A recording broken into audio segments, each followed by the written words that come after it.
কি হয়েছে আজকে? ও প্রিয়ঙ্কা, আজকে আজকে তার মানে কি হচ্ছে আমি তোমাকে বলি।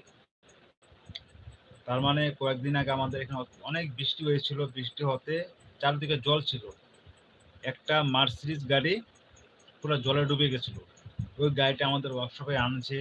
তো মার্সিডিজ গাড়িতে সব ইলেকট্রিক্যাল, নরমালি কিছু থাকে না। তো সকালবেলা গিয়েই ওই গাড়িটা কাজ আরম্ভ করছি।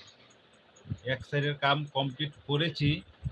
আর এক সাইডের কাজ আর কি করার সময় আমাদের একটা স্প্রে থাকে, রাশ ক্লিন। তাই নাকি ওটা দিলে কি হয়? ওয়াচ টাইম বাড়ে। শুনতে পাচ্ছি, আমি জানি না। তারপরে ওই রাশ ক্লিনটা পুরা গাড়িতে মেরে দিচ্ছি। মারা দেওয়ার পরে আমি গাড়ির ভিতরে, আমি গাড়িটার ভিতরে আমি আর কি।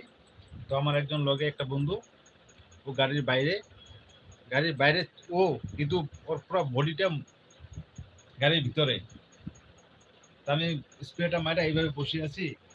ও ব্যাটারির দিকে কানেকশন নিয়ে স্পার্ক করছে, পুরা আগুন গাড়ির ভিতরে। আমি তো মুখটা এইভাবে করে দিয়েছি, এই হাতটা এইভাবে ছিল, এই হাতটা আমাদের পুরা হাতের যতগুলো লোম ছিল সব জ্বলে গেল। এদিকে চুলগুলো জ্বলে গেছে। আর যেটা নাকি এভাবে ছিল, পুরা মুখের ফেস, চুল দাড়ি এগুলো সব জ্বলে গেছে। আমি তাড়াতাড়ি দরজা খুলে বাড়িয়ে ফুক মেরে আগুনটা নিভিয়ে ওরে মানে তখন আর কিছু জানে। 1 মিনিট পর সবে হুলস্থুল কি হয়েছে এবং কথা। তো ওরা আমাকেও মেডিকেল নিয়ে যাচ্ছিল, মানে আমি মেডিকেল যাইনি।